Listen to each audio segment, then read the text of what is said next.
No Nation. Welcome into another episode of the Renegade Rundown with yours truly, George Georgitis. They know me on Twitter as Renegade Report 1. I've got my lovely co-host, as always, the beautiful and lovely Jen Santee, a.k.a. Jen Knoll 2013, or at Jen Santee 1890. On the bottom here of the trifecta, my good friend Deshawn Adams, a.k.a. at Deshawn Adams 18 on X as well. I'll make it through that shit without stumbling one of these days. But there's not a whole bunch. There's not a ton of breaking news as there has been here as of late, the last couple weeks with everything coming down the line. But we do have some recruiting updates for you guys. A few things, some new offers going out. We got a board of trustees meeting Monday. So we're going to spend about 20, 30 minutes getting you guys all caught up on the very latest and update our recruiting board a little bit there for the first half of the show. And then later on, we're going to bring Deshawn's co-host Dion to do a little Florida State versus Colorado, I think is what is going to be the matchup that we end up with.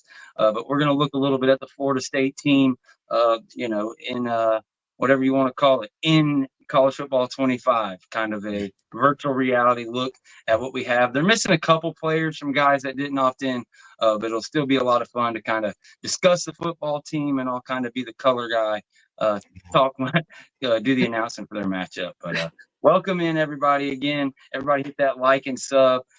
Jen, how's it going? I think we missed you on Tuesday. We feeling better? Mm-hmm. Yeah, I'm doing much better. We all had a little bit of the stomach bug. Kids went and slept somewhere else, and that's usually how it goes. Sleepovers equals petri dish of mess. Yeah, luckily, I haven't had anything bad. I was telling y'all earlier I wasn't feeling too great, but I haven't had the good bug come through. But I'm sure it's going to happen for sure. How we feeling today, Deshawn? You doing all right, man? Yeah, I'm doing good, man. Just the norm, being dad, getting stuff ready for the football season, and getting my second oldest ready for his driver's test tomorrow. That's it. Just another day. It's funny. They have beautiful families, both Deshawn and Jen. I'm a single man. I don't have any kids, not out of wedlock, in wedlock, none of that stuff. But I do have puppies. So I've been playing like Uncle George for the puppies for the past 3 weeks. So I do have that going on. I was just telling Deshawn, they've got to the age now where they're walking around, their teeth are breaking through. They just ate their first gruel, kind of like the wet dog food yesterday. So they're almost to where they can climb out of the whelping box. So I'm going to have them scattered all over the house and everything else. So it's getting fun. They're about all taken up, but we'll share some pictures or something before they get too old. Who knows? Maybe one can find a home to a viewer. Maybe there'll be one or two left, but Kerry Go Knowles comes through with a $4.99 super chat to start the show off right. What do you guys think about all this Florida State persecution BS that is going on? Persecution. Kerry, I wouldn't call it persecution so much as just people are just running their mouth because, for one thing, we're in the running our mouth business. Anybody that has a podcast or is in the media, and that's what they do. But especially, it got ramped up this week and last week. College, realignment's been a big deal the past couple years. This summer, it's been bigger than ever, bigger than 2012, bigger than even when the Big Ten and everything broke last year. But with EA Sports dropping College Football 2025 on top of it, look, Florida State realignment moved the needle this week. It just happens to be what moves the needle. Jason Shear, the Arizona random blogger for 247, sends out one little tweet and it goes nuts. Every podcaster on the planet, Josh Pate, all the national guys all quote it, talk about it. People are putting articles, etc. So what does your guy do over at Action Sports? He says, look, I've got more connections than most people. I could probably get some bullshit quotes and put something out. And Brett McMurphy put out an article. We did a whole show on it. I believe, when was that? Was that Tuesday? I believe that was Tuesday. So you can go back. We go through the whole thing. McMurphy didn't really degrade FSU that much. He put a bunch of random quotes of other people degrading it. But just as many times as that was the the opposite of, oh, well, if the ACC goes away and never say never, and all these qualifiers and things.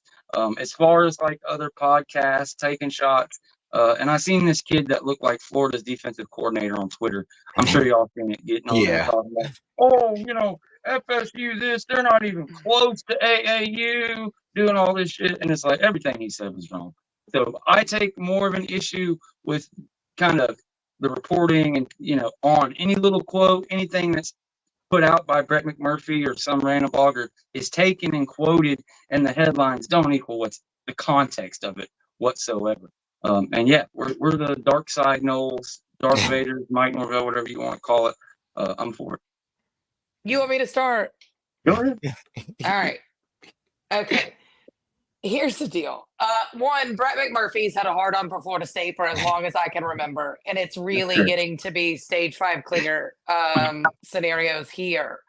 That man started out with, they fired Bobby Bowden. They did this. They'll never be relevant again. Anybody can go look this shit up.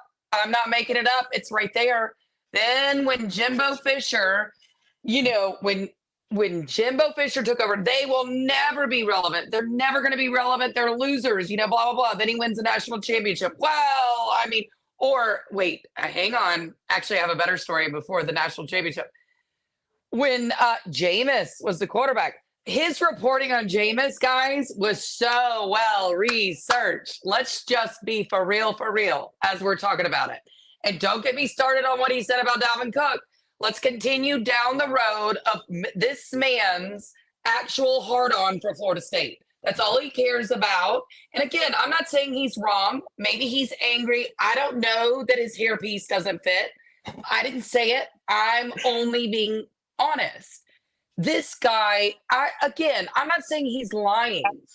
I'm just saying this guy has been such a Debbie Downer on this program, as have most ESPN media, by the way, for a long time, for a very long time. Florida State wasn't going to win the national championship. Jameis was going to jail. Does anybody else remember this? Digging through his trash, like all the things. Dalvin Cook, all these things. Nobody wants the Big 12. I don't know who this loser is in the chat, but let's be for real. We don't know what's going on. I think all of this, it's very strange that it all came out at once. And I'm not saying they're lying. I'm not being a conspiracy theorist. I just don't see that a school like Florida State would spend all this money to go to a loser conference like the Big 12 if they didn't know where they were supposed to be. Like, I'm sorry. You make it make sense. It doesn't make sense. So I do think we still live in a world where 2 + 2 = 4. And again, if you're going to say that the Big 10 and SEC is saying no, and no initial contact is to be had because it could be considered tampering, but yet you guys are all reporting that the Big 12 and Florida State are about to join together. How is that not the same thing as tampering? I have no words for as ridiculous as this is. I just don't. Nobody gives a shit about the Big 12. Nobody. Yeah, I would say the same thing. I just look at it like this. There's no gray area anymore in the climate that we're in. We're the light or hated, neutral. Of course, they see the perspective of the outsiders outside of the fan base, or those who you still got some members that are fan bases that are neutral. We're seen as the whiners and this and that, but it's all bullshit. All we asking for is what we've worked as a program, university, hard to get to. Since Bobby took over up until this point, we've had to earn everything that we've gotten as a program, from football program, basketball program, baseball program, all those programs, to now women's soccer, softball, all of those things we built up to this point. And it does seem a little unfair. It seems like they're trying to keep you out of the club kind of situation. When you look over the last 40 or 40 plus years, we've been just as relevant as any of the blue bloods in the country. The Ohio States, the Michigans, we've actually won more. It's just we don't have that old pedigree that they have. But if you really dig deep and follow those old, I mean, it was a different time. We had, we all know about the eras that those teams played in and won in. They weren't playing the maximum amount of games that we play now. Everybody wasn't allowed to play, all of that stuff. So, I mean, Florida State has done so much more with less over these last 4 decades, 4 to 5 decades. I mean, it's about time that we get to sit at the table with everyone else on an equal footing when it comes to money, revenue sharing, all of those things. Facts. And when you look at the Kelly Ford ratings, those were really popular on Twitter. They were busting them out like all-time college football, the last 30 years. Well, they did one since I can't remember if it was literally when FSU started playing football or like right after segregation or like when they added the hashes, but it was something along the lines of just right when FSU started playing football, whatever it was in like 69 or 70, whenever that happened. So, or 50s, I may have spoke out of my ass there. Long story short, for the history of the FSU program, since they started playing, they're ranked like, I believe it was 6 or 7. And that just goes to show. And then when you go the past 30 years, it's top 5, top 10, pretty much all those metrics. So I'm with you 100% there. And yeah, I mean, it's FSU just moves the needle. There's a reason it's FSU and not so much Clemson when we're in the same boat. And like you said, it's wanting to keep out of a club. These teams that are talking shit, the unanimous quotes, Florida. You can look at so many schools. What they have over FSU, Georgia, the main one talking the most shit. What do they have over FSU when they're recruiting in Georgia? Yeah. That patch, that SEC patch. There's the reason Florida State is not wanted by those teams that they compete with directly in recruiting. There's a reason the Big 12 is like, everybody there is like, oh yeah, Adam, we're all for it, because they're not going to be recruiting against any of them. Nobody even there has a team in the top 20 of recruiting. And that's my issue. Like, I get it. You're a Big 12 fan. Florida State moves the needle, so you want to talk about that. Whatever the case may be, you could say the same thing for SEC and Big 10 people who are bored saying, no offers right now. When nobody's reported that, it's not going to be any kind of offer till FSU exits. But they want to act like it's already a done deal. FSU and Clemson is gone. That's what they act like. They're not part of the ACC. So they try to act like the Big 12 at this current point is identical or even slightly better than the ACC. But you can't do that because Florida State and Clemson are in it. And I don't mean that in a bad way or anything, but it's just this thing that happened, started a month ago with that meme of the fat chick down there and the Big 12 being the pretty chick between two. It's just not it. And even taking out FSU and Clemson, there's 5 ACC teams in the top 20, top 25 recruiting, 1 in the Big 12. It's like we're reduced to talking shit about the Big 12, but it's like, what else are we supposed to do? It's just, you just got to call nonsense, call a spade a spade. And even Brett McMurphy himself said, I know for a fact, he said, I don't know if he said I know for a fact, but he said, I know FSU didn't do all this. They aren't suing the ACC to get out and all this stuff to go to the Big 12. This is just what people are saying right now. And to be fair, it's the only damn thing they could say. Well, then you say, well, as an anonymous quote, you can say anything you want. Well, who's just going to anonymously just like ruffle up FSU's feathers and say they're great? Everybody in the SEC recruits against FSU. No president is going to blow their wings up with air. But I don't want to stay on this all night long. I want to get to the other stuff, but I do want to give y'all a chance to get another comment in. Go ahead, Jen.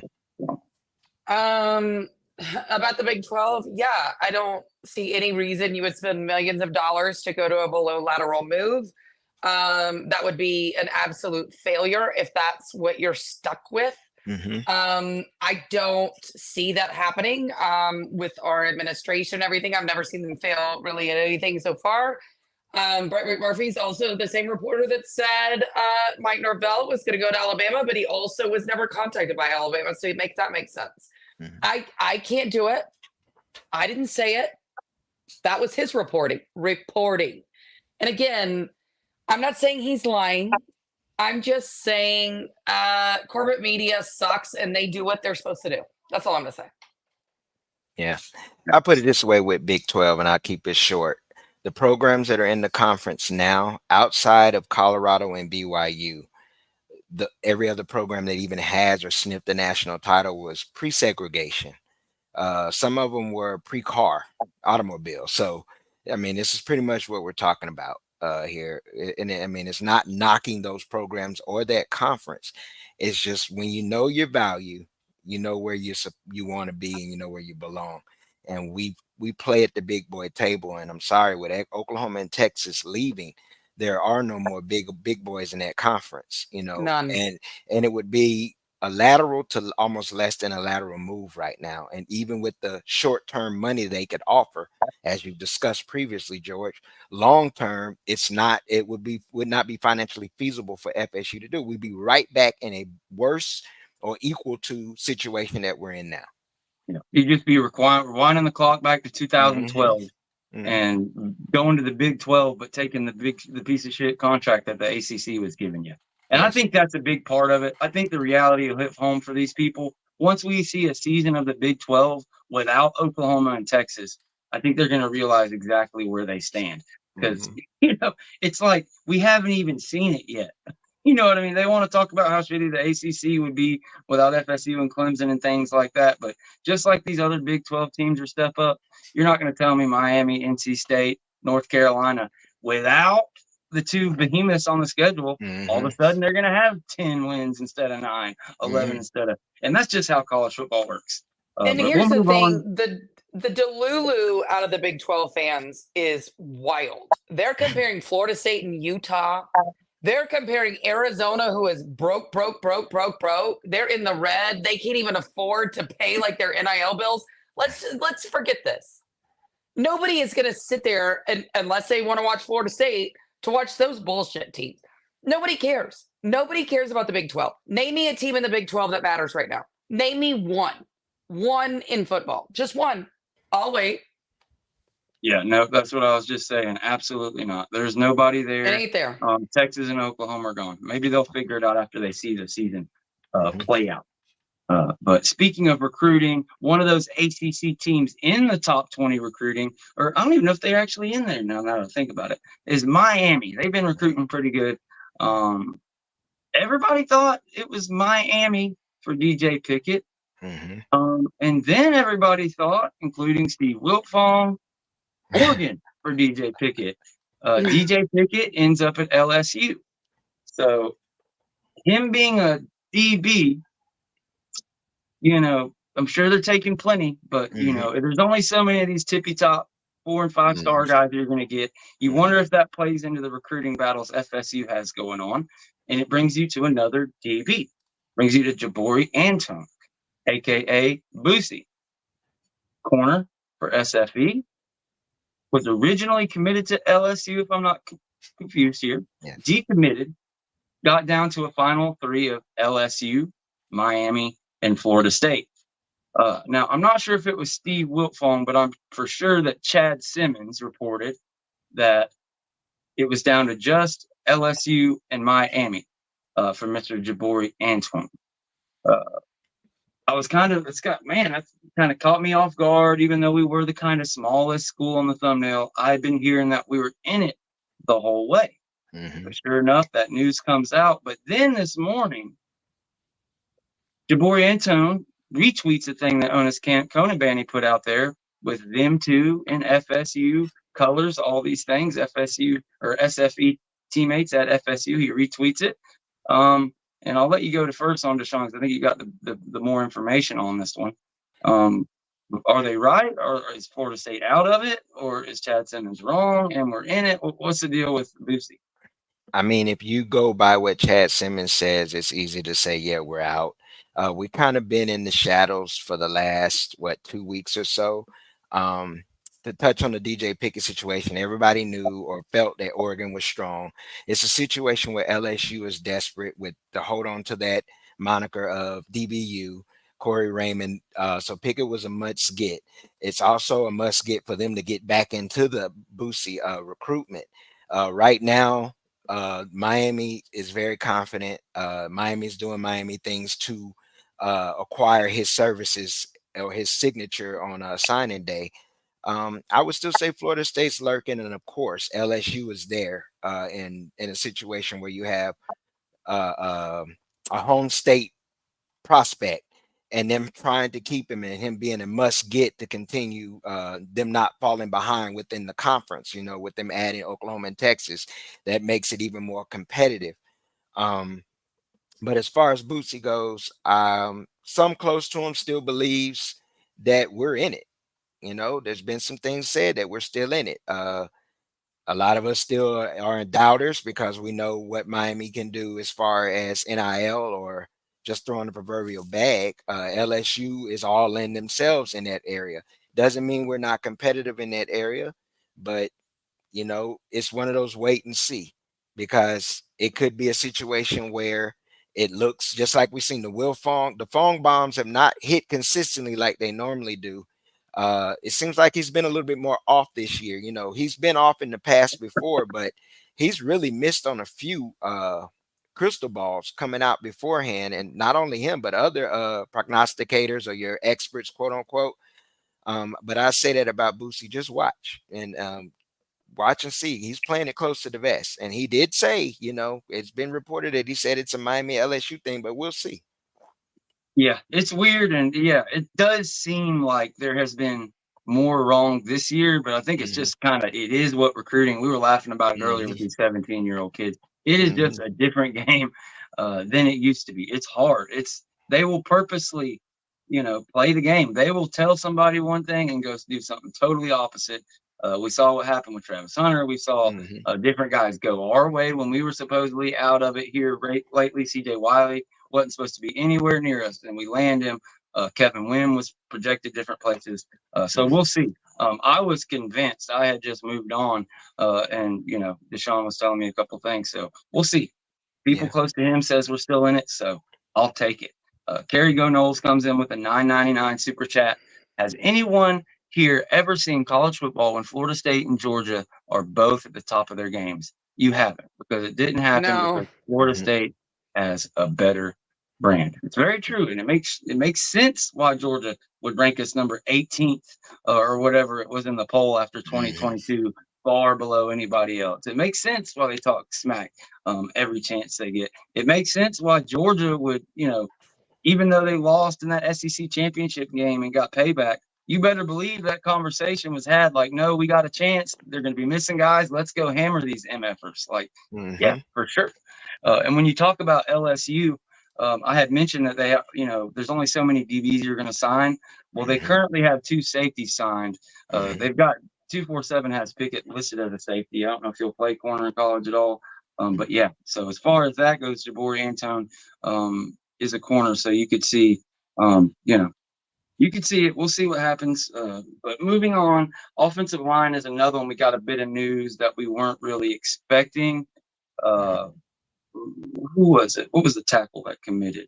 Not Lamont Rogers. Haywood. Yes, Ty Haywood out of Texas commits, unfortunately, to Alabama during the week.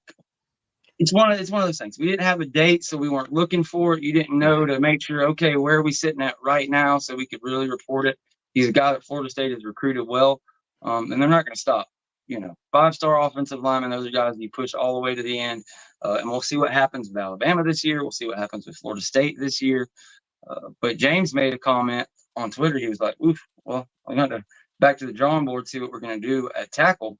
Because there's just not that many tackles, guys. We talk about it all the time, why it's so big, why people stress it. It's so important to get offensive tackles out of high school, because it's literally the absolute hardest thing to evaluate. It's the hardest thing to get out of the portal.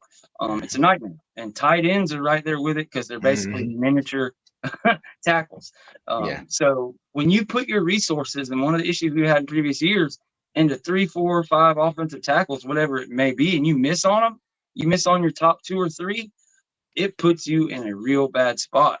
Especially with Willie Taggart, we saw it. Like, you're going to have to go down to at the 400, 500, 600 player in the country, because there's only 40, 50 offensive tackles that are literal, can have a chance to go be D1 and do all these things, that are going to be close to a 4-star and a 5-star. The list is short, and most of the guys are all committed, vice versa. And when I saw him make that comment, he's like, oh, he's right. We got Petty coming in, and that'll be good. As far as recruiting rankings go, Solomon Thomas Josh Petty, and Peyton Joseph. That's going to be a top 5 probably O-line class right there. You could probably add a guy or two here and there. But as far as offensive tackle, they wanted to bring 2. You get Petty, that's it. And there's really, like I said, the rest of that list, you look there, there's not many people. And Daniel Pierre-Louis is the guy that they reached out, got an offer to. I believe he's about 6'6", 310. I'll pull his profile here up in a little bit. We'll pull his highlights up as well.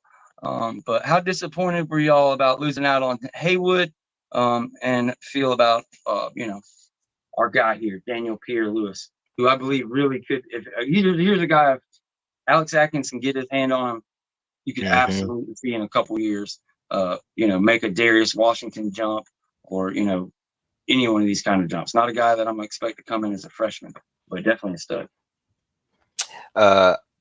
With him, I would say, yeah, definitely, as you just stated, a bit of a project, so to say.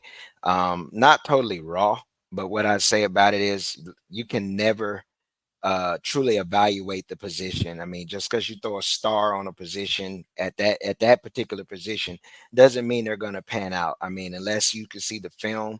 But really, the measurables, when you start talking about the tackle position, that's why it's important to have the 6'6", 6'5", and up, 6'5" and up.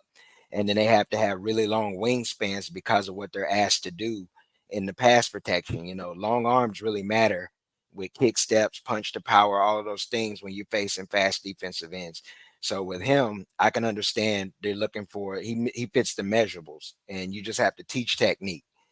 Strength, I don't think that's a problem, because you develop, that's where the development and strength and conditioning comes in. It all comes down to technique. And if he has quick feet, that's automatically going to work for the system that we run. Facts. He's actually, according to 247, they have him at 6'4.5", 290 pounds, out of Seminole Ridge High School in Loxahatchee, Florida.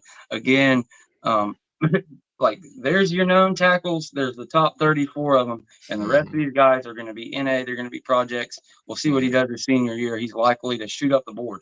This dude legitimately could be a 4-star or a 5-star, and you never know it. We offered Jonathan Daniels last year. I believe he had just gotten his 3rd star.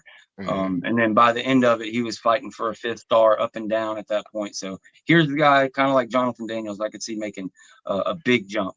And you mentioned it, that arm length is huge. Like, you just have to have it. I'm really upset I can't remember the guy's name, but I was watching somebody's tape the other day, and the dude was 6'4", but his arms were just tiny. And if you don't have those arms, it really sticks out, especially some of these guys who are good in college and then show up at a combine, and you wonder why. I never even heard of this guy out of college, and now he's the best left tackle in the NFL. Meanwhile, the dude that was All-American for 4 years at FSU didn't make it. Well, his arms are a little short. That's just that's how offensive tackle. That's why offensive tackle and tight end are so hard. They're just a rare breed. So, people get upset, and it's like why we say there's only one Alabama, there's only one Georgia, there's only room for one Georgia at a time, because there's just not enough of these elite players to go around. Once 5 schools scraps a tackle or 2, that's it. It's projects the rest of the way. Sorry, man, go ahead. Oh, I mean, Looks like you were dying to or talk. once ESPN anoints a school to be that one, there's no room for anybody else. That's what I would say as well. Yeah, recruiting is perception. So yeah, if you're on ESPN 24/7 and they're telling you that you hung the moon, that definitely helps. There's no doubt about that. Not to mention when the Highway Patrol gets involved. Oh Lord. Or the gambling association, Look, what are we doing here? I thought it was the culture at Florida State. Those fools over there are just racking up tickets, gambling, hookers, like drug money hoes. Are they the new Miami? Hey, maybe they can do drug money hoes and then lose like Miami does. Like, that would be great. Right? I don't know what in the world is going on at UGA. I just know that if it was FSU, it's all they would talk about. Wall to wall. Non-stop. I can't even remember a single player getting a fucking ticket or a DUI in memory. And I know it's happened. There's probably somebody on the team. But I can't remember. Like, I literally can't remember a name. If you're a Georgia fan, you've got a list this fucking long.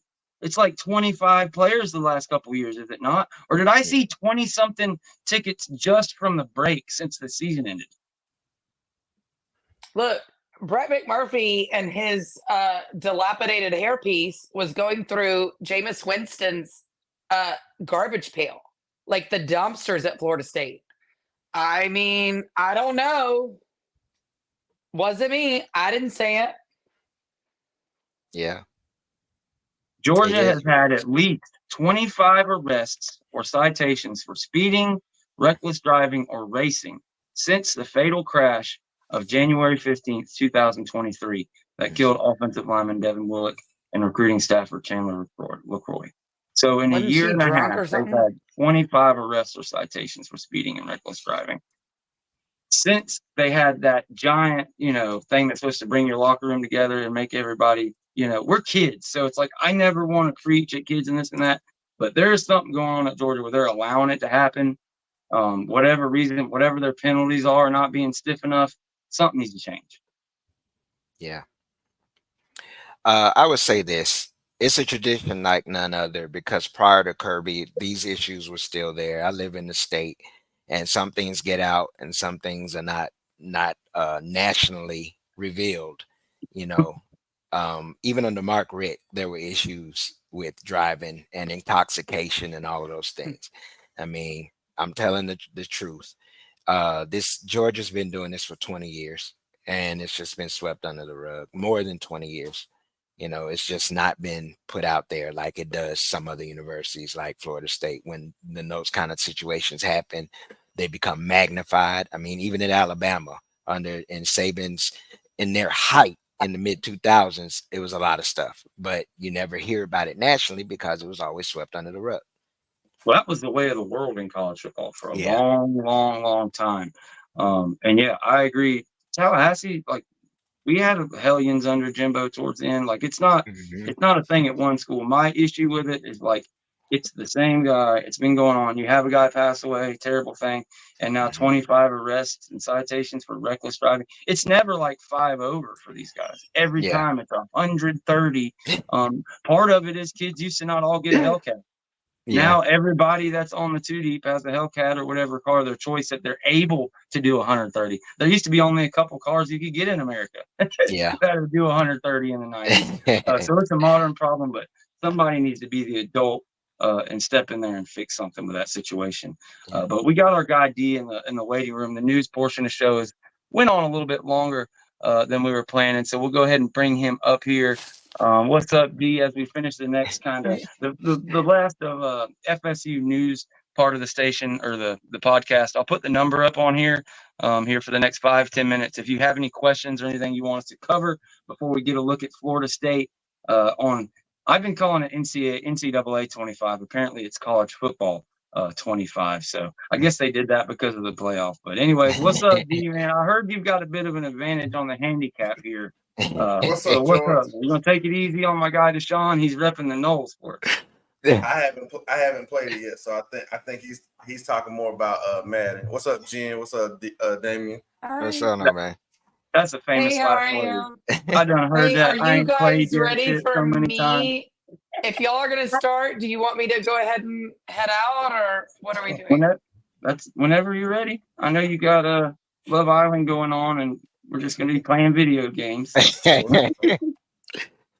do have Love Island going on, but I mean, if we're gonna take phone calls, I can do that. Otherwise, I'm gonna head out and go watch Love Island because we're gonna do phone calls for 5 or 10 minutes, but you don't that's have to fine. stay. I'll be right here then.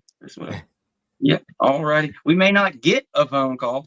But anyways, give them a second. Give them a chance if anybody has any questions. What about you, my man? Or you're not a Florida State person, are you? You're more of a national guy. Yeah. Am I correct? Damien's been giving me the info that you guys been sharing on your page and on your channel. I've been watching it as well, so y'all are getting me Florida State ready. NFL's more your thing, right? I know more about college. It's just once they got rid of NCAA, to be honest with you, I kind of stopped following college football. Makes it harder. I mean, I've always played, but I never had like a set team to really root for. Well, while So we who's wait your on the NFL question, team? Oh, sorry. Go I ahead. like the Colts. I like the Colts. Oh.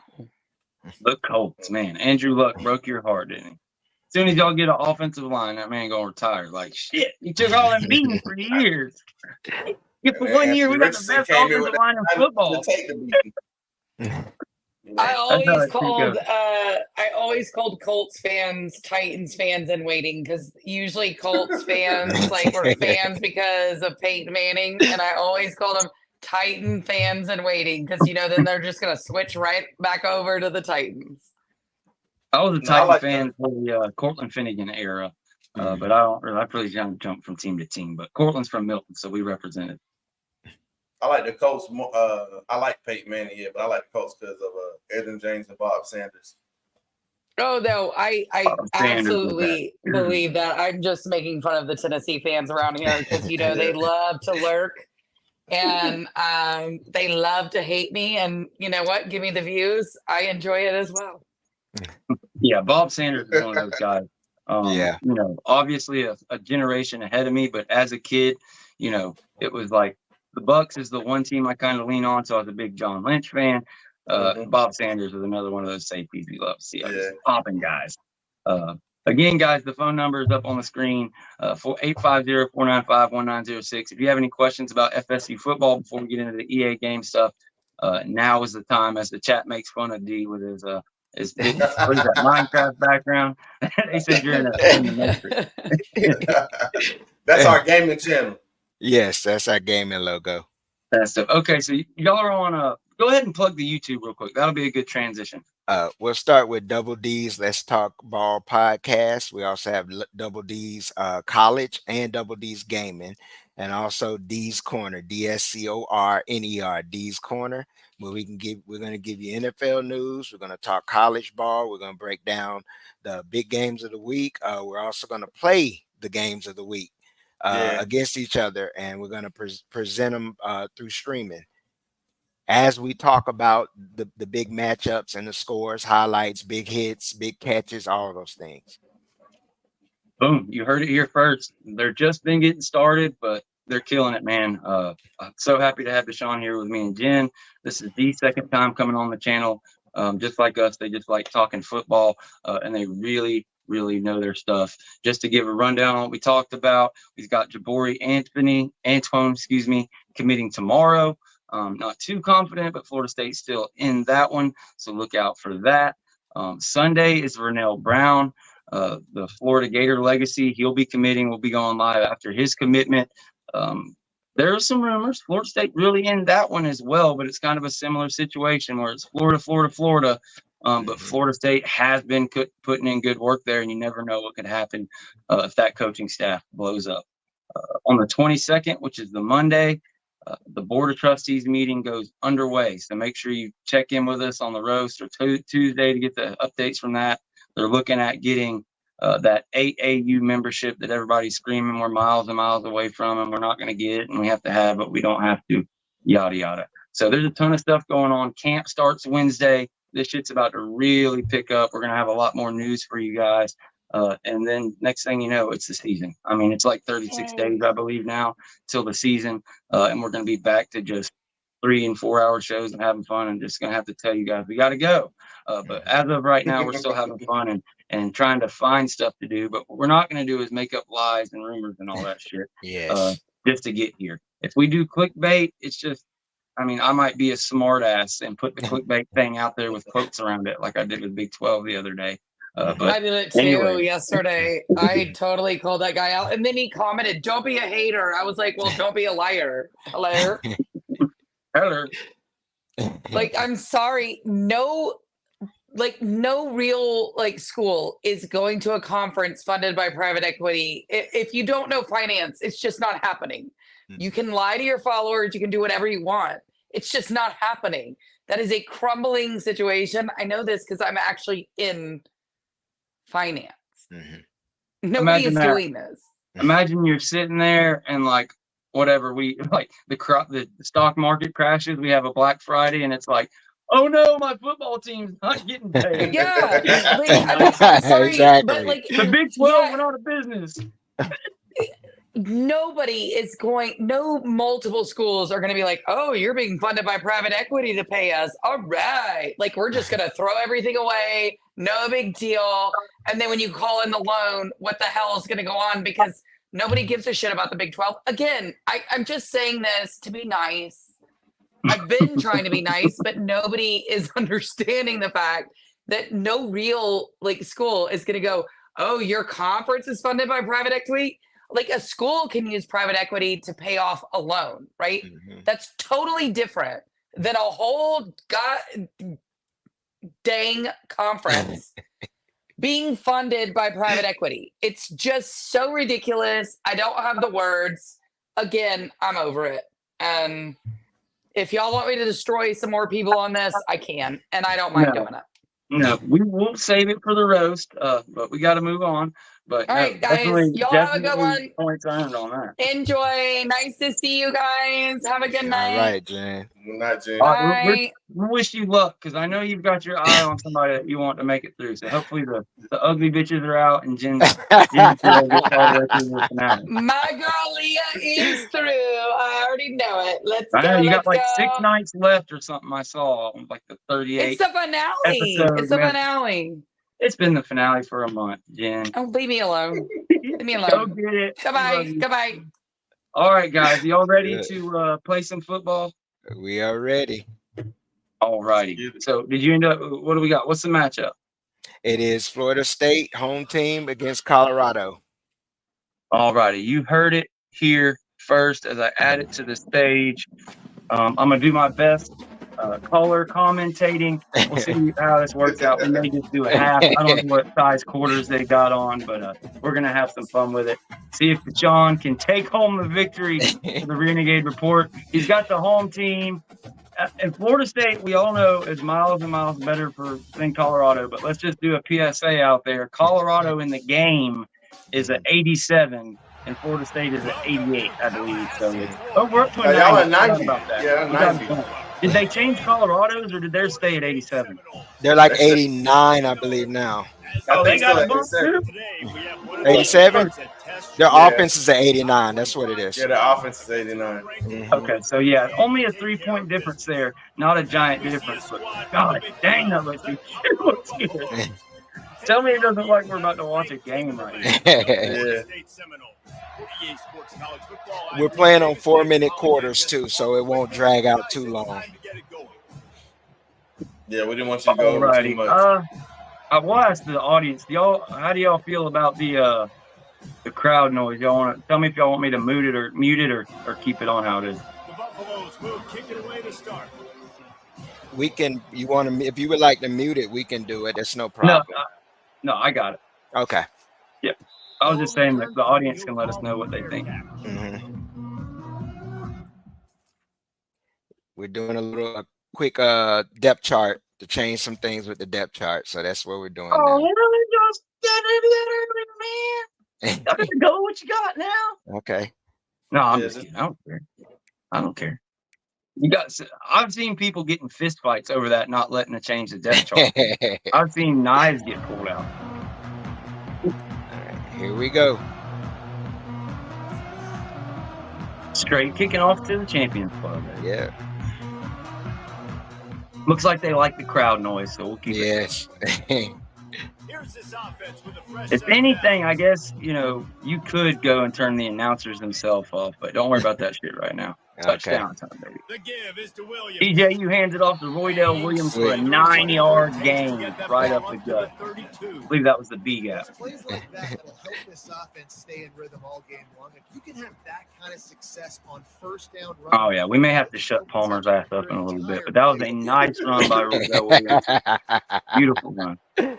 They can really be aggressive after that last play. It's 2nd and 3.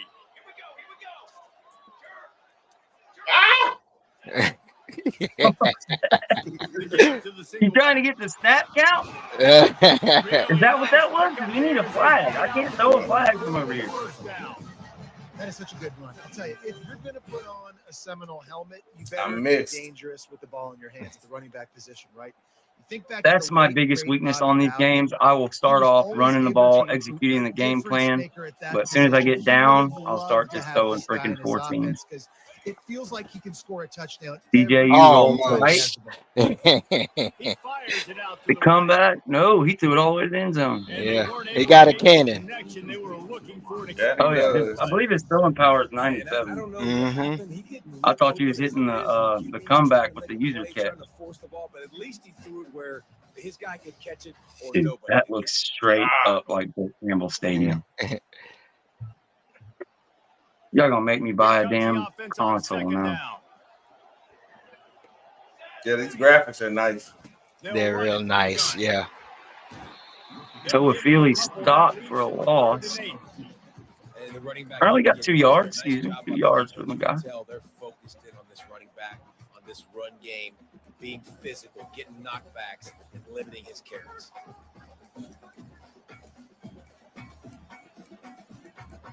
So this is your first time playing, D?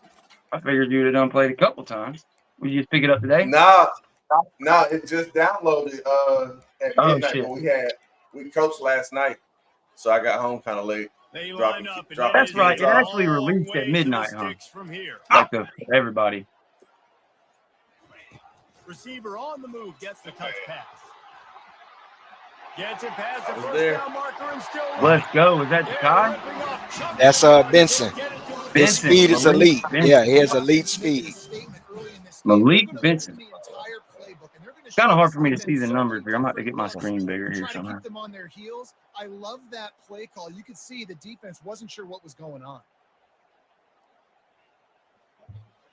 Need to work on this camera angle, whatever the hell is going on right now. We Yeah. got us 800 miles away. The Seminoles are rolling down the field. Ooh. Let's go. Let's go. Okay, ready? DJU moving his wide receivers around. More lot. To the air. It's Oh, he's calling his shot to the tight end on the crosser. And that was He took a lick, but he caught it. Yeah. They would have called him for targeting in real life. How have they done with hiding your plays?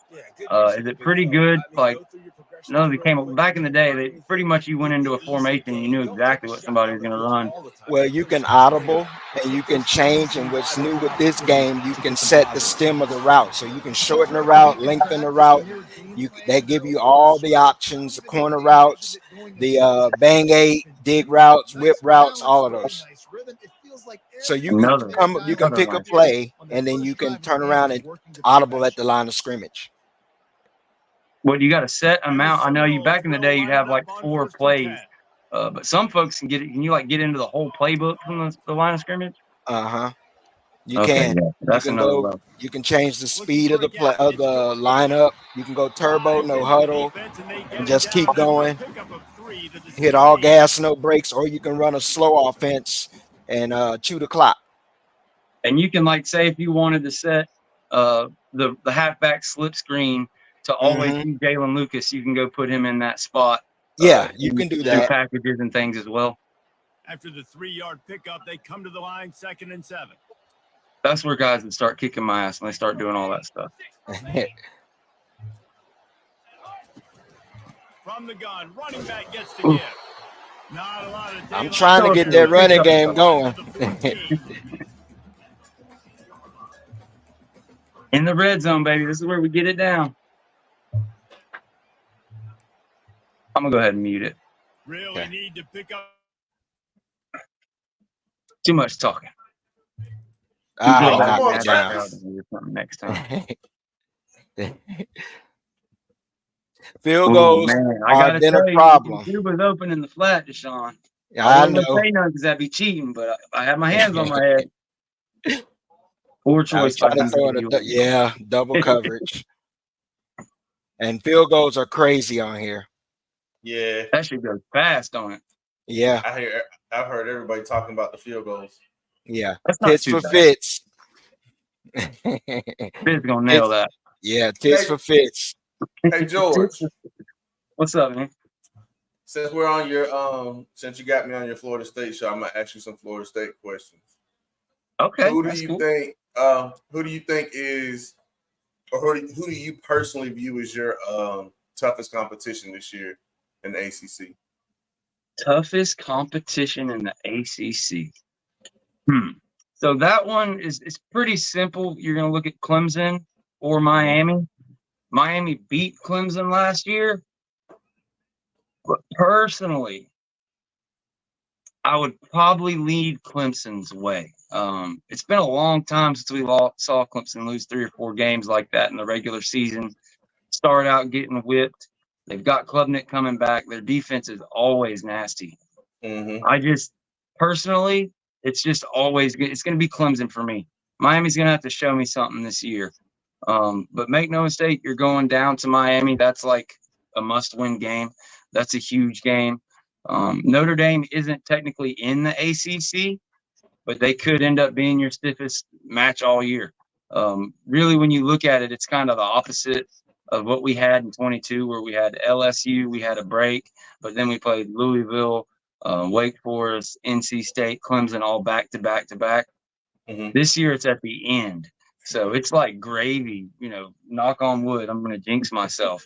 But all the way until you get to Clemson, the schedule sets up pretty nice. But then all of a sudden you get Clemson, Notre Dame, North Carolina, Miami, all in a span of 5 weeks. So really that week is going to be really, really big, or week, excuse me, that month there towards the end of October and getting into November. But I'd have to say Clemson.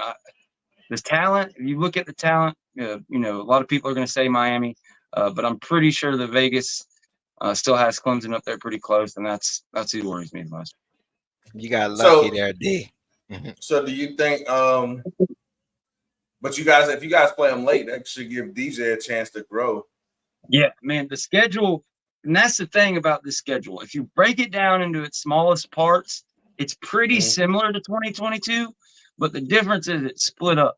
We literally have 3 bye weeks. So for the FSU fans that don't know already, literally 3 bye weeks this year. We play Georgia Tech, then we play Boston College. We get a bye week. We play SMU. You go down the road. I can't remember where the last 2 are exactly at. But yeah, 3 bye weeks to split all that stuff up. I believe you get a bye week right before Clemson, or between Clemson and Duke. And then you get another one before you play Florida. So the amount of like being able to be rested up and prepare for the best teams you play, it's another level. It's another level than 2022. And just overall, I mean, I think our blue chip ratio at that point was, 30%, something like that. And it's up creeping in on 50. And if you look at the portal and everything else like that, it's actually at 63%. So yeah, there's no real excuses. That's why, it's kind of, you don't want to be over, confident. A lot of people are picking Florida State to take a step back this year. And that's fair, coming off of getting 10 guys drafted, 6 in the top 100, all those things. But the schedule is much easier. It just is.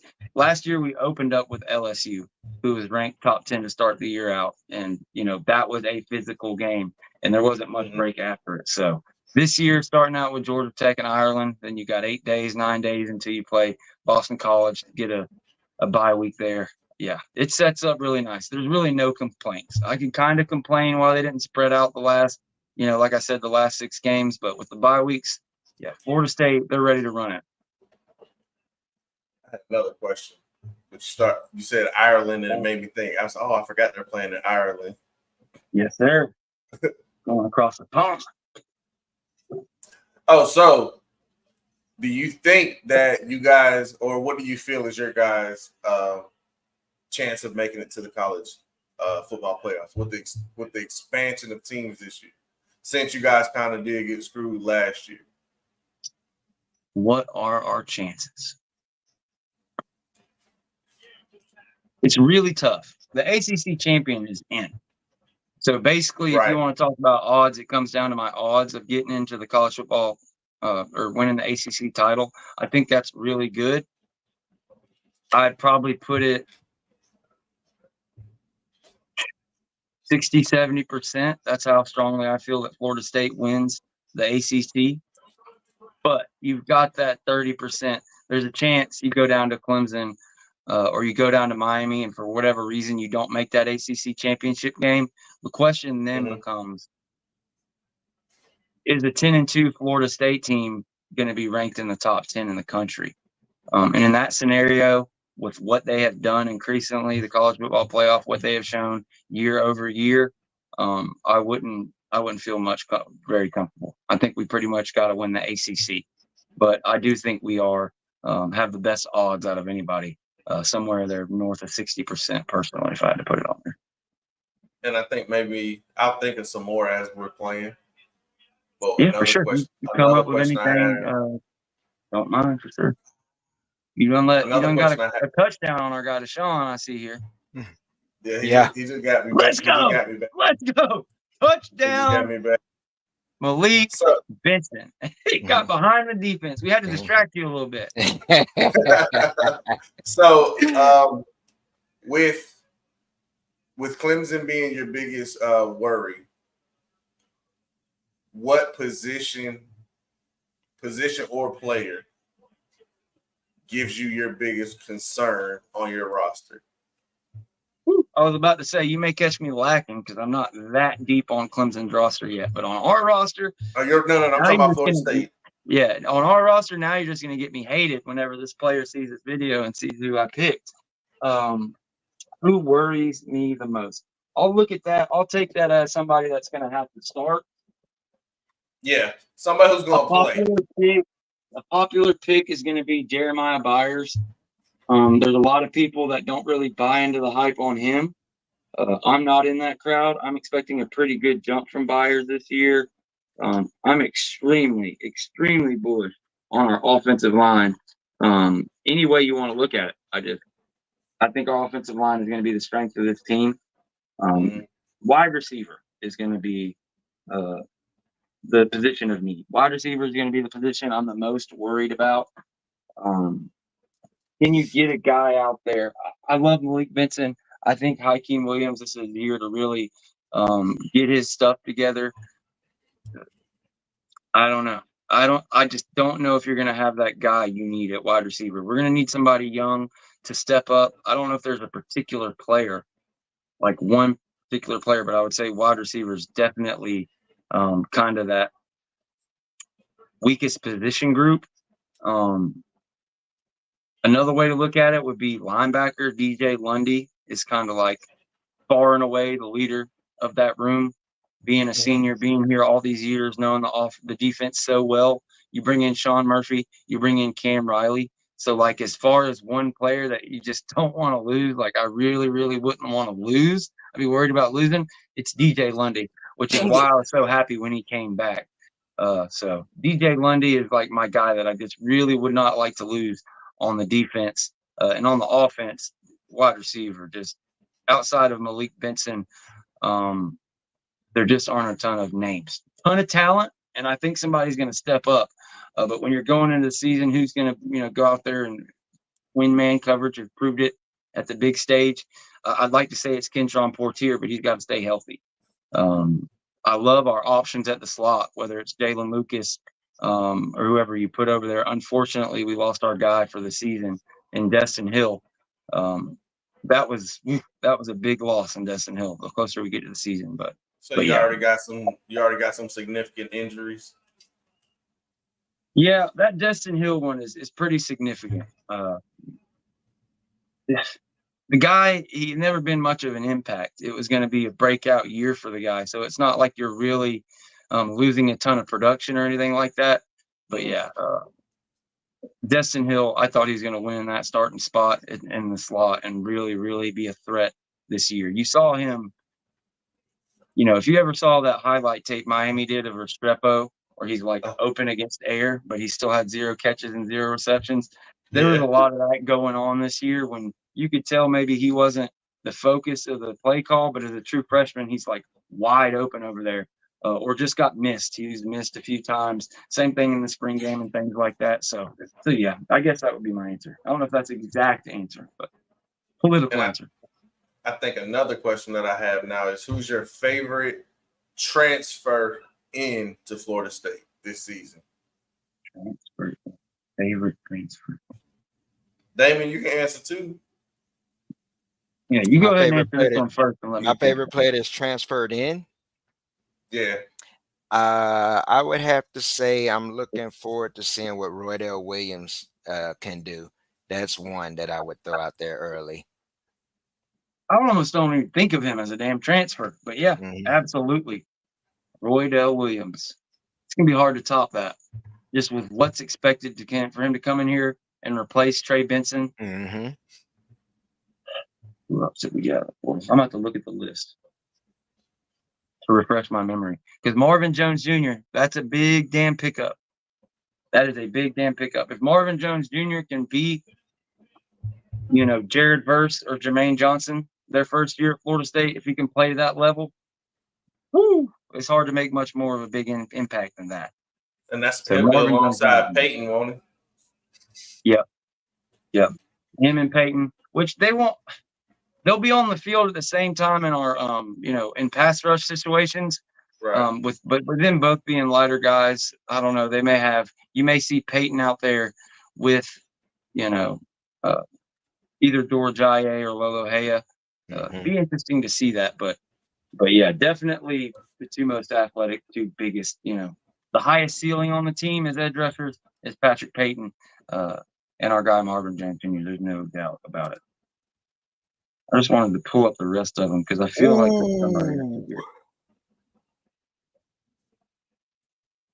He just picked me off. Come on, Deshawn. Come on, man. This shit's gonna get clipped. They're gonna be brag. They're gonna be dogging me on Twitter, man. I know. That's all right. Now I got to give him the ball back. I haven't figured out what he's doing on offense. Defense on here is crazy. Defense is tough. Sorry about my camera. I don't know why I just did that. No matter what you play, zones, all of that, it's just different.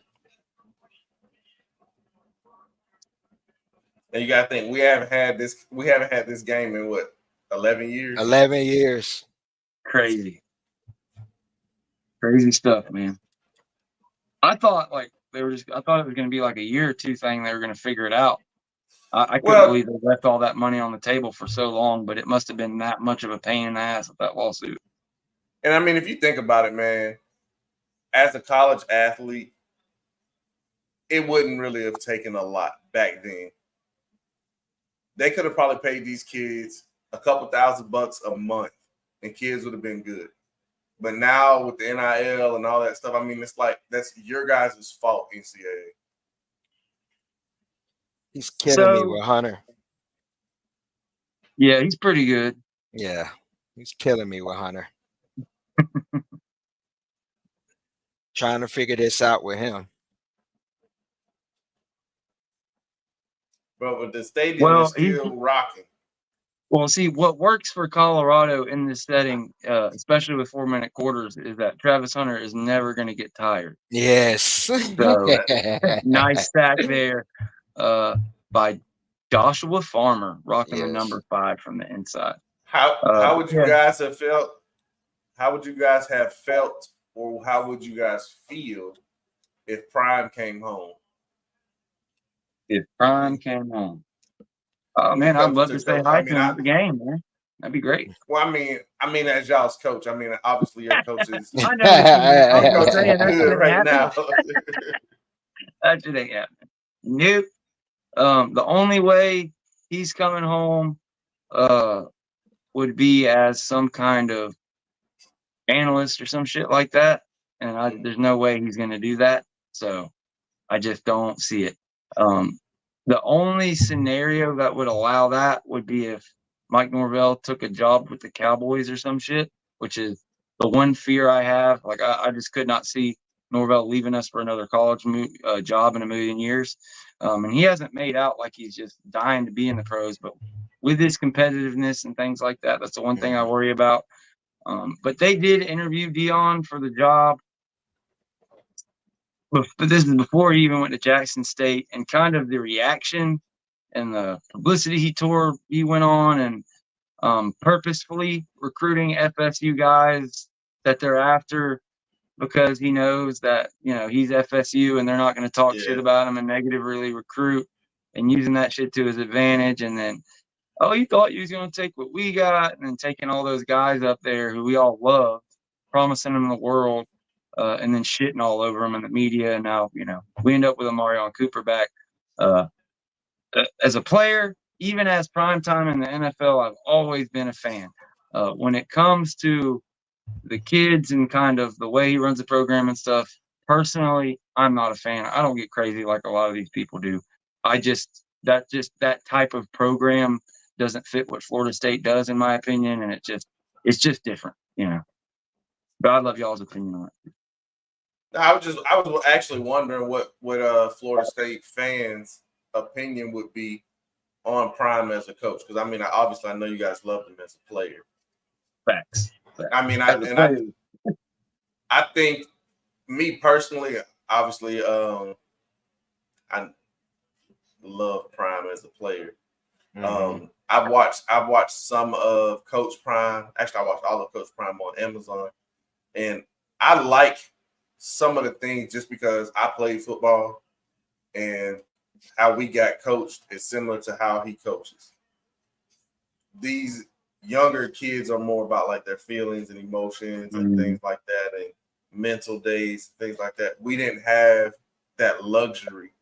And I think especially in football, there's going to be times where the game is tough. There's going to be times where life is tough as a man. And, I don't want to be gender specific or anything, but, most football players do. Jaylen Brown. But, I thought he fumbled. But, oh, shit. But I like the house before you even ran that shit. I like how Knowles take the lead 21. I like how tough he is. I like how tough he is and how he holds some of these kids accountable. Especially I think a lot of people's issue with the NIL thing is like these kids, now they're getting paid, they're gonna act like this, they're gonna act like that. Like some people, money just makes you more of who you are. So if you're an accountable person, money just gonna make you more accountable. You're gonna be more locked in now because you have these resources, and you're not going to F those resources up.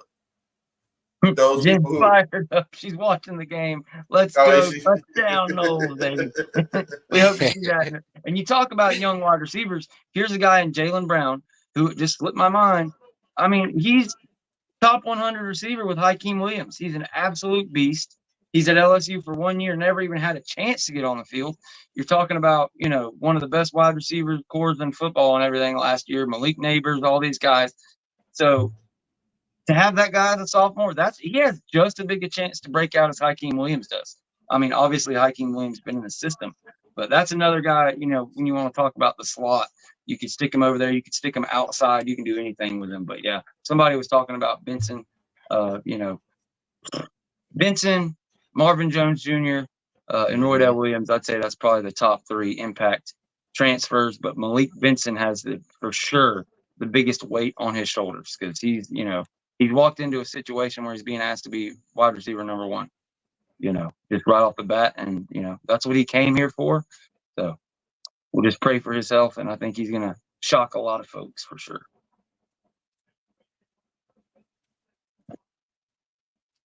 Oh, he was. Ooh, I got lucky.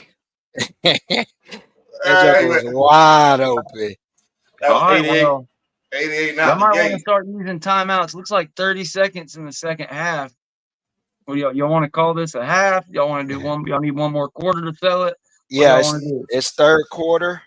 It's 20 seconds left in the third quarter, fourth it's and already 2. the third quarter. I thought it was. Yeah. No, we're playing shit, 4-minute quarters.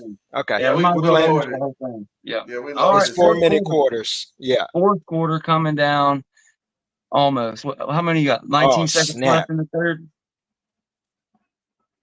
Dang, he got me. That's all right, though. Y'all are ahead a little bit on the broadcast. Yeah, we're ahead a little bit. Yeah. The crowd. Yeah. When y'all say you got it, but damn it, Travis Hunter goes to the house. That dude is a freak, man. He is a freak for sure. I got a question for both y'all, and I'm gonna think of an answer too. Since we are playing NCAA or College 25, whatever it is, who is a player who didn't get to be on the game that you wish you would have been able to see on the game? George, I know you said you don't play the game a lot, so or who's a player for you, George? Who's a player who you think would have made a killing in NIL? Florida State or any other college who missed out on NIL? Like on this particular game, or you're just saying throughout history? Throughout history, just in general. Yeah, throughout history. I was telling him before we got on, Jameis was on as a freshman, he was a true freshman out of high school with no info on him, and then they stopped making the game. So the one that disappointed me, the one player I never got to play with, even though I did get to play with Jameis Winston, we didn't get impact Heisman winner Jameis Winston with 99 overall. And yeah, you can go ramp a guy's stats up, but you know how it is. It's different. Yeah. So that's the one that really hurt my feelings the most, and it was the last one. I grew up on it. Like, I played it nonstop. I just currently don't have a console, and decided not to go, get a console just for the game. But we'll see by the time the season gets here. For me, it would be P-Dub. I mean, if they had NIL in that era, he wins the Heisman because that whole Dillard's issue is never an issue. That's pretty much robbed him of the Heisman and the Biletnikoff. Facts. There's so much stuff, man. There's so much stuff when you go back and look at the history, and the way people talk in the current age. It's such revisionist history. I sent some things. I don't know if I sent them to y'all or not, but I went on a tweet storm today. I got looking back at old recruiting rankings because of all the talk and all the shit about FSU and how Norvell can't do this and not at an elite level and all this stuff. And I went back and looked at what Clemson done. I saw that too. From 2008 to 2014, the best Clemson ever did was a 50% blue chip ratio. 50%. It wasn't till their 8th year, 2015, that they got above the 50% blue chip ratio, and they still didn't sign as many blue chips as FSU did this year. The year I believe that they got an average and actually signed an equatable amount of blue chips was 2020. So the recruiting that everybody kind of throws on Clemson like they do, it never actually happened. They were 50% and they just hit on a ton of guys. And when they ramped up and started recruiting better, they did kind of like Norvell's doing now. But Clemson has never been a team to have some crazy recruiting class of 20, 25 blue chips. Now, Alabama, throughout that whole thing from 2009 when they were dominating recruiting, Georgia now. Back in the day, guys, if you go look at 2008 to 2015 and stuff, the top 3 and the top 4, there was a giant gap below them. Giant. There was not 5, 6, 7, 8 teams that were all signing 20 blue chips, all blue chips every year. It's really, really different. And when you look at what Mike Norvell did, his 2024 recruiting class, even though it's shit on by people in the state and all these people, it's not this, it's not that. It's a better recruiting class than Clemson signed for 12 years. And also 27 total blue chips Florida State brought in if you count the portal. And Clemson say, well, we didn't have the portal. We didn't have NIL back then. Yeah, well, you wouldn't use it anyways. You still don't use it. We brought in 10, 12 more blue chips than Dabo brought in his first decade at Clemson. So sorry, I just had to get that rant off. But yeah, I agreed all the stuff that you were saying about Dion. I think are just, the social media stuff and the coach being on it and stuff. I personally like more of Mike Norvell's approach of being the grown up, whatever, I don't even know how to explain it. I don't want my coach all over Twitter doing all that stuff. You know what I mean? It's the reason. Got him. Lane Kiffin. House touchdown. 24-21, and I guess our guy just scored again. Juice. Juice. I was going to catch in that drop zone sooner or later. I've been waiting. Linebacker from Northwestern. He sat right where I was throwing to. Yep, that's what I was waiting on. I said I'm gonna catch him sooner or later. Oh, I think what Dion is doing though, with him being on social media, I think Dion understands where he's been, like as far as Jackson and now Colorado is not being like the biggest draw. He knows that he's still a big draw. So I think he's doing that as a way of his face to help the kids. Yeah. You can't hate on that. That's just my opinion. And I respect that 100%. And like, yeah, he's like prime time. Like he's done amazing things for his university. That's why like, I don't even know the word for it. But like from an outsider looking in, it looks like, take a guy like Cormani McLean. Here's the guy that just needed discipline. He needed to be told to go do this stuff, and then it'll work itself out. You can get your NIL deals, all this stuff. But it seems like to me he bought the bait of, I'm going up there and I'm just gonna be like Travis Hunter and Shador. I'm gonna get reposted, all these things. I'm gonna be the belle of the ball. I can go to a fashion show and miss practice. It doesn't matter. But it's really not that. It's like really building up a couple kids and just the whole thing of leaving Jackson State to go to Colorado. And it's like, is he going to be there for year 3 or is he going to leave? Everything around it, the circus, the fly high tent circus, like maybe it's great and he's definitely helping his program. Just personally for FSU, yeah, I got you. Try not to be like mean because like I really am not a fan of what he's doing up there, but at the same time, like I can tell, like I can definitely see I'm not an idiot how it is a good thing, Yeah. And I don't think if he was at FSU, I don't think he would have to do as much. With you guys being a bigger program, with his history and his legacy there, I don't think he would have to do as much. I think he has to do more at Jackson, more at Colorado, especially in those two schools' histories as well. That is definitely fair. Colorado's a weird one. Yeah. You win a national championship and then you just go dormant. Oh, you didn't. Oh, no, man. Yes. No, I set up for it and he hit my guy. No. I had the hands team on. Let's go. That's crazy. Coming down to prime time, baby. Come on, Knowles. That dang Travis Hunter. And I'm lost. I got time. He trying to show out. I had the onside on and it just hit my guy. I might have missed that though. Travis Hunter. I don't even want to look at his stat line. Who we It's got murderous. On? We need to double him up or something. He's been killing me on underneath routes with him. Yeah. Setting them picks. Yeah. All right, Noel's got a score here. This is kind of like national championship setup. 1:15 to score, down 4 points. Oh, he was close to breaking that. Yeah. Yes, he was. Yes, that dude, he didn't make the tackle, but the guy that just bumped into him got that stop.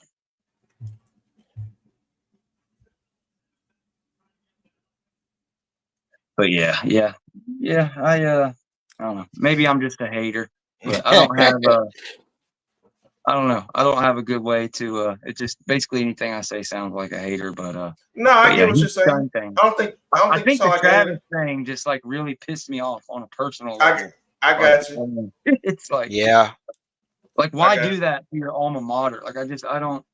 And then I didn't graduate from there, kind of stuff. Yeah, all that wasn't cool either. It was unnecessary. That's the stuff. It's hard to recount it all, but there's been like so many things that it's like, are you serious, bro? To say like that when your number is sitting there on the stadium, and it's kind of like Pensacola people. And I'm just gonna say this. This is a rumor. I've never met the guy, never spoke to him, nothing. But Emmitt Smith, is kind of a reputation from people around here, like he's too good for Pensacola people, too good for Escambia High School. Like he got out and's gone. It's like we charge money to a kid for an autograph type of thing. It's like Gotcha. that doesn't make you an evil human being, but Good, I guess good it's play. stuff that pisses me off.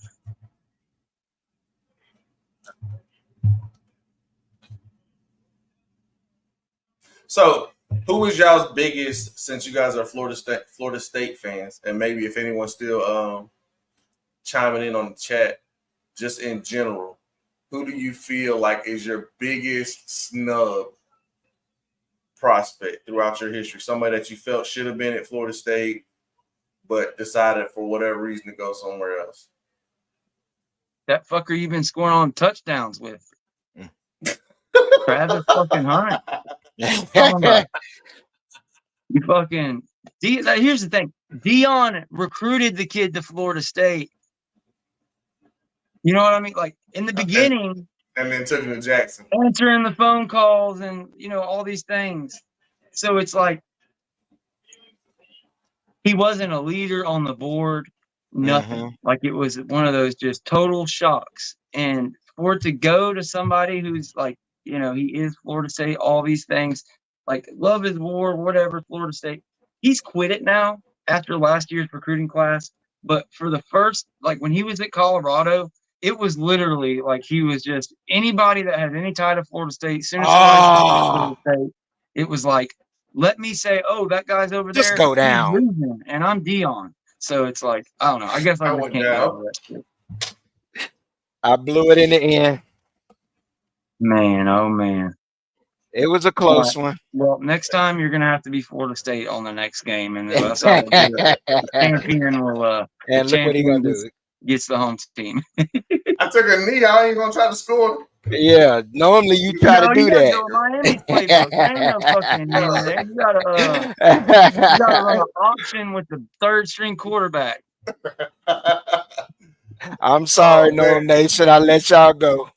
I let y'all down. I couldn't stop Travis, man. I kind of figured it out. Play this some more. Yeah, I'm gonna touch. I didn't have my playbook set up right either. I thought I did, but I didn't. I definitely gotta play this some more. It was fun though. It was fun shit. We got the people to see the Noles in action. It was a lot of fun. We're at an hour and 20 minutes. Go ahead and plug y'all stuff again before we get out of here. Let people know if you want to go hang out, get your NFL information.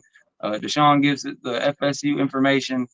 They go on Twitch. They do gaming, all kind of stuff. Take it away. Double D's Let's Talk Ball podcast, Double D's Gaming podcast, and Double D's Let's Talk College podcast. And also tap in with us at D's Corner. That's DSCORNER, D's Corner. We usually put them out about Mondays, Fridays. It's at least 2 shows a week. We've been working. If you haven't seen a show, it's because we just put the streams out of us gaming on Madden 24. And also now that NCAA has dropped. You got anything else you want to add, D?